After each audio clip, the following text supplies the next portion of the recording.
ঈদ মানি কেনাকাটা, ঈদ মানি শপিং, কোথায় ভালো শপিং পাওয়া যাবে সেটাই শেয়ার করবো আপনাদের সাথে। Please like. Hello everyone, this is Fatema, welcome Fatema blogs. এই দেখো সকাল সকাল উইঠা সায়ান, সরি জারা আর জায়ান জায়ান আদর করতে গেছে, কিন্তু বোনটা দেখো কি দুষ্ট, ভাইটাকে হলো মাইর দিয়ে দিচ্ছে। পরে আমি বললাম যে এখন সরি বলো ভাইকে। তারপর ভাই বোনের আবার মিল হয়ে গেল, তাদের এই যে খুনসুটি ঝগড়া সারাক্ষণ এটাই চলে। সে কোথ থেকে জানি একটা গ্লাস নিল, চানাচুরের বক্স নিল, নিয়ে সে যে আমাকে দেখাচ্ছে, দেখো দেখো এখানে ভাও আছে, ভাও মানে টিভির মধ্যে চলতেছে তো সেজন্য ভাও। যাই হোক, জায়ান এখানে উঠে নুডলস খাওয়া স্টার্ট করে দিল। সে অনেকগুলো রোজা রাখছে, একদিনে 3টা রোজা রাখে। ইফতারির সময় হয়ে গেল, আজকে ইফতারিতে অনেক কিছু ছিল। আজকে হলো আমাদের আজকে আমরা যাব হলো টপ টেনে হলো আজকে আমাদের শপিং আছে।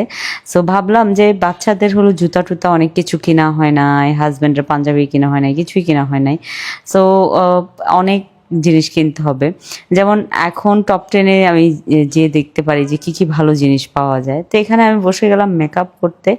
মেকআপ করার সময় দেখো আমার 2 ছেলে আয়সা আমার সাথে এই যে দুষ্টামি স্টার্ট করলো, যে আমাকে মেকআপ করায় রনি ভাইয়া ও তো একদম বিরক্ত হয়ে গেছে। বলে যে তোমাদের এই মা ছেলের আদর মোহাব্বত এগুলো বন্ধ করবা, প্লিজ আমাকে মেকআপ করতে দাও। তারপরে এই যে আমার এখানে চুল সেটিং হচ্ছে। জায়ান বলে দেখো দেখো কিভাবে তাকাচ্ছে রনি আঙ্কেল, সাসপিশিয়াস ভাবে তাকাচ্ছে, মানে তার দিকে ভাবে কেন তাকাচ্ছে। যাই হোক, আমরা মা ছেলে রেডি হয়ে গেলাম। রেডি হয়ে আমরা এই যে স্টার্ট করে দিলাম। আমাদের হলো একটা জিনিস, আমার না সবসময় বাচ্চাদের সাথে একদম ম্যাচিং ম্যাচিং করতে ভালো লাগে। আচ্ছা, আমাকে এই ফ্লাওয়ারটা দিয়েছে, মানে খুব স্পেশাল একটা মানুষ, সে আমাকে ফ্লাওয়ার দিলে আমি খুব খুশি হয়ে যাই।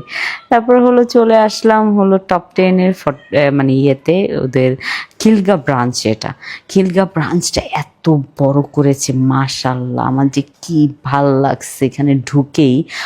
অনেক কিছু দেখা যাচ্ছে, মানে ওরা 4তলা ফ্লোর সহকারে এটা করেছে। তো এই যে এখানে আমাদের হলো ক্যামেরাম্যান ভাইয়া চলে আসছে, কারণ আজকে হলো আমরা টপ 10-এ একটা শ্যুটও করে ফেলবো, শপিংও করে ফেলবো। তো এখানকার আমার আগে টপ 10-এর সম্পর্কে কি ধারণা ছিল, যে টপ 10 হলো মানে ছেলেদের ইয়ের জন্য, শার্টের জন্য বেস্ট। এটা তো বেস্টই, তার মাঝখানে ওনারা মেয়েদের এত সুন্দর সুন্দর জিনিস এনেছে। প্লাস হলো মানে করেন না, একদম আপনি শিশু থেকে মানে নিউবর্ন থেকে শুরু করে বৃদ্ধ বাবা মা পর্যন্ত আপনি সব পাবেন এখানে। মেয়েদের এত সুন্দর সুন্দর পাকিস্তানি কালেকশন, আমি তো একটার পর একটা দেখছি আর হাতে নিচ্ছি।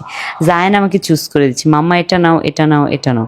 এখানে হলো সব পাকিস্তানি খুবই সুন্দর সুন্দর কাপড়। তারপর আমি চলে গেলাম আবার উপরের সেকশনে, ওদের হলো যেখানে হলো ছেলেদের জন্য খুবই সুন্দর সুন্দর শার্ট, মানে ওনাদের নিজস্ব ফেব্রিক্সে করা এই টপ 10-এর এই শার্টগুলা কি সুন্দর না।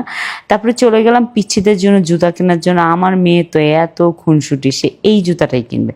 যাই হোক, তাকে হলো এই জুতাটা কিনে দেওয়া হলো। সে আপনারা ঈদের দিন দেখবেন সে এই জুতাটাই পরেছে। তারপর সায়ান যাওয়ার জন্য অনেক কিছু নেওয়া হলো, নিয়ে আমি বাসায় চলে আসলাম। আমরা সবাই অনেক টায়ার্ড, কারণ হলো আজকে বাচ্চারা সবাই আমার সাথে গিয়েছিল। সো সবাই মিলে আমরা শ্যুট করেছি, করে আমরা অনেক শপিং করে সবাই মিলে খুবই টায়ার্ড। বাসায় এসে দেখো বোনকে কামড় দিচ্ছে, আমি বকা দিচ্ছি, দিকে দেখো এমন ভাব করতেছে, ইনোসেন্ট একটা চেহারা। যাই হোক, এভাবেই চলতে থাকে আমার লাইফ, দুষ্টামি খুনসুটি বাচ্চাদের সাথে, ভালো টাইম যায়। Thank you so much for watching my video. Bye bye, আল্লাহ হাফেজ।